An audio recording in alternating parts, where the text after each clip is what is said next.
प्रबंधक जी महोदय, साथी शिक्षकगण एवं मेरे प्यारे प्यारे बच्चों, आप सभी को आज बाल दिवस की तहे दिल से हार्दिक बधाई एवं शुभकामनाएं।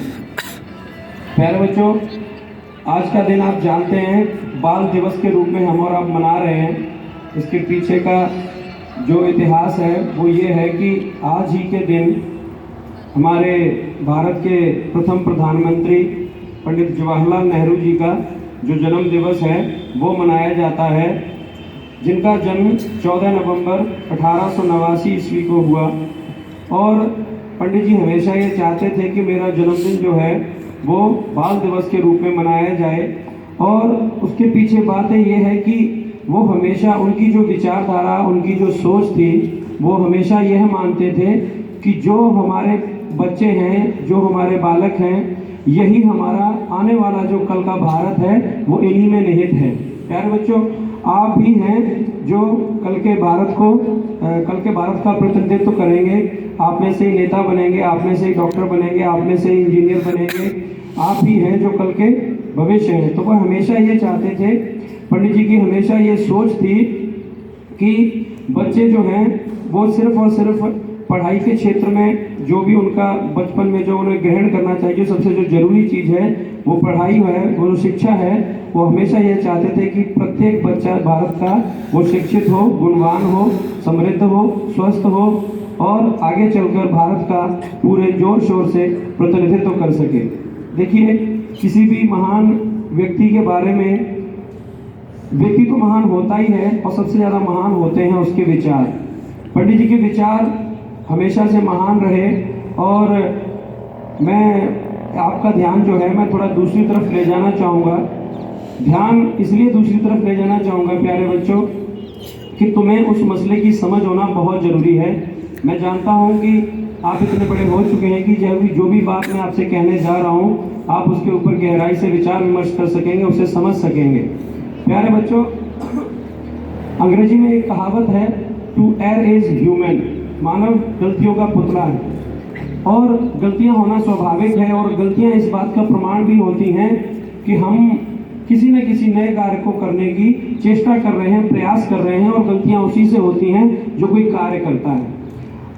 व्यक्ति एक छोटा सा घर चलाने में दिक्कत महसूस करता है, छोटा सा समुदाय का प्रतिनिधित्व करने में मुश्किल महसूस करता है, किंतु पंडित जी ने भारत देश के प्रथम प्रधानमंत्री का कार्यभार संभाला था। और आप जानते ही होंगे कि मुगलों के आक्रमण, तत्पश्चात फिर अंग्रेजों के द्वारा भारत को गुलाम बना लिया जाना और 200 वर्ष की गुलामी में कितना उन्होंने लूटा खसूटा भारत को। और जो सोने की चिड़िया कहा जाता था वो फिर उसकी हालत क्या हो गई वह भी आपसे छिपी नहीं है। आप अपने इतिहास की किताबों में बखूबी उसे पढ़ते हैं, अध्ययन करते हैं। और सिर्फ अध्ययन ही नहीं करना है, अपितु आपको उसे महसूस करना है कि क्या दशा थी, क्या हालत थी।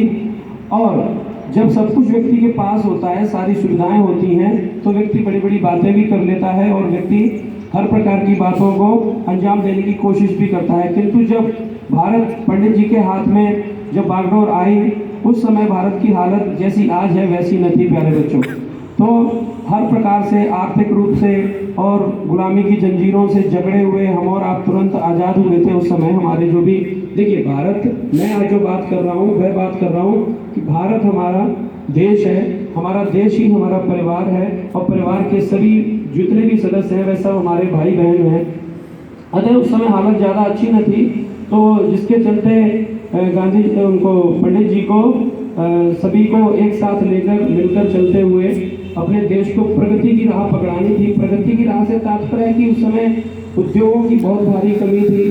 पंचवर्षीय योजनाओं के अंतर्गत उद्योगों पे एवं समस्त जो जरूरी कार्य थे उनकी तरफ उन्होंने कार्य करना शुरू ही किया था कि फिर 62 में युद्ध, फिर 65 में युद्ध, फिर 71 में। तो इस प्रकार से देश पे दिक्कतें, समस्याएं, संकट आते चले गए।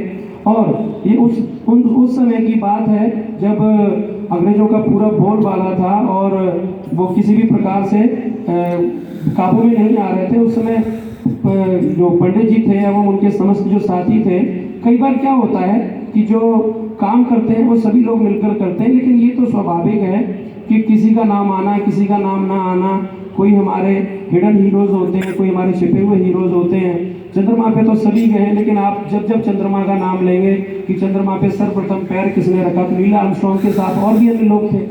तो प्रथम व्यक्ति जिसने पैर रखा नील आर्मस्ट्रांग को सब जानते हैं, किंतु दूसरे नंबर पे किसने रखा, कभी आपने गौर किया? किसी को मालूम हो तो बताएं। तो दूसरे नंबर पे किसने रखा? पैर तो उन्होंने भी रखा, कितना अंतर आया होगा, 1 सेकंड का, 2 सेकंड का।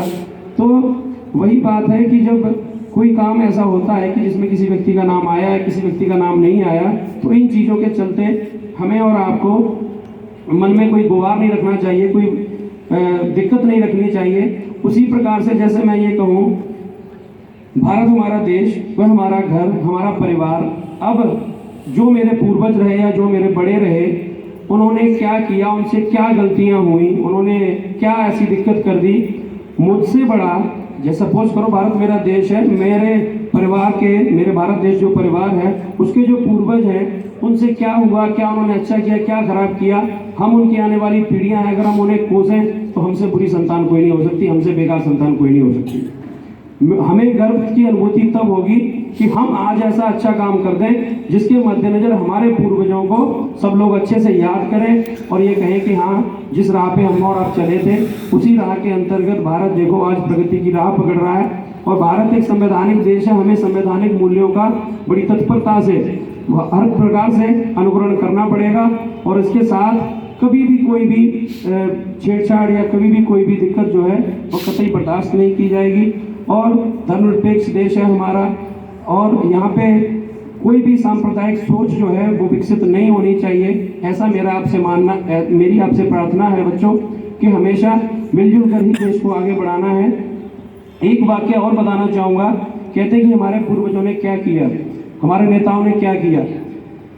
एक बार का एक वाक्य है, जॉर्ज पंचम, आपको बताना चाहूँगा, जॉर्ज पंचम कोई मामूली हस्ती नहीं थे। मामूली हस्ती से तात्पर्य है पूरी पृथ्वी आपकी जो है उसका 2/3 हिस्से के उस समय वो मालिक थे। 2/3 हिस्सा अंग्रेजों का कब्जा था 2/3 पृथ्वी पर, और उस 2/3 पृथ्वी के उस समय मालिक कहे जाते थे। तो जब उन्होंने एक बार गांधी जी गए हुए थे वहाँ पे, तो गांधी जी से कहा गया कि वो जॉर्ज पंचम है वो आपसे मिलना चाहते हैं। तो उन्होंने कहा ठीक है, मिलने में कोई बुराई नहीं, लेकिन उन्होंने कहा कि ड्रेस कोड है उनके सामने, तो आप जब भी जाएंगे तो आपको कोट पैंट पहनना पड़ेगा, कोट पैंट पहन के ही आप जा सकेंगे। तो जॉर्ज पंचम को भी मिलने की बड़ी चाह थी उनसे कि आखिर देखें क्या है, मतलब कि जिसके पीछे पूरा भारत चल पड़ता है, जिसने अंग्रेजों के नाक में दम करके रखा, हम भी तो देखें क्या व्यक्तित्व है वो। तो जब जाने का समय आया तो वो कोट पैंट लेके गए उनके पास, बोले लीजिए गांधी जी आपको ये पहनने पड़ेंगे, यही पहन के आप वहाँ पे जा सकते हैं। बोले मैं तो ये तो नहीं पहनूंगा, बाकी अगर ऐसे चलना है तो आप चल सकते हैं। फिर उनके पास बोला गया कि वो तो कोट पैंट पहनने के लिए तैयार नहीं है, वो नहीं आ रहे, कि चलो कोई बात नहीं, आने दो जैसे आ रहे हैं। जब वो अंदर उन्होंने प्रवेश किया तो बस वो अपना धोती लपेटे हुए थे। तो उन्होंने कहा कि मिस्टर गांधी, आपने तो शरीर पे कपड़े भी नहीं पहने, आपके तो आधे बदन पे कपड़े ही नहीं है। तो मैं जो बात कहने जा रहा हूँ उस बात को जरा गौर करना। उस समय जब शिक्षा का बिल्कुल बोलबाला नहीं था और जो 2/3 पृथ्वी का मालिक था, पूरी दुनिया पे जो कब्जा कर रहे थे अंग्रेज, उस मालिक के सामने वो गांधी जी की ही एक भूमिका है जो कह सकते हैं, उनके अलावा किसी में हिम्मत नहीं थी जो अपनी बात कह सकता। उस व्यक्ति के मुंह पे सीधा उन्होंने कहा था कि हम कैसे कपड़े पहन लें, हमारे कपड़े तो आप ही लोग सब वहाँ से मतलब जो है चोरी करके ले आए हो, सब वहाँ से पूरे भारत को लूट के ले आए हो। ये बात कहने के लिए गांधी बनना पड़ता है, और गांधी कोई एक दिन में नहीं बन सकता। गांधी बनने के लिए, पंडित नेहरू बनने के लिए इतिहास लगते हैं, वर्षों लगते हैं, तपस्याएं लगती हैं, त्याग लगते हैं, तब जाके कोई गांधी या नेहरू बन पाता है। प्यारे बच्चों, एक बार पुनः मैं आपको बाल दिवस की तहे दिल से हार्दिक बधाई एवं शुभकामनाएं देता हूँ, और आपसे यह आशा करता हूँ कि आप कुछ सीखते हुए, हर दिन से, हर रोज से कुछ न कुछ सीखते हुए आगे बढ़ेंगे और एक ऐसी कड़ी का निर्माण करेंगे कि आप जहां भी भारत के कहीं भी, किसी भी कोने में, किसी भी दफ्तर में, किसी भी संस्था में, कहीं भी जाएंगे तो आप एक ऐसी मजबूत कड़ी बन के खड़े हो जाएंगे जो कि मेरे भारत को, मेरी भारत की जड़ों को मजबूती प्रदान करेंगे, उसे पोषित करने का काम करेंगे, कभी उस पर कोई आंच नहीं आने देंगे, और हमेशा भारत माता की सेवा में अपना सर्वस्व न्यौछावर करने वाली जो भावना के अंतर्गत आने वाली जो भी चीज़ें हैं उस पथ पर निरंतर आगे बढ़ते रहेंगे, और हमेशा ही भारत देश की तरक्की के लिए अपना योगदान देते रहेंगे। जय हिंद, जय भारत।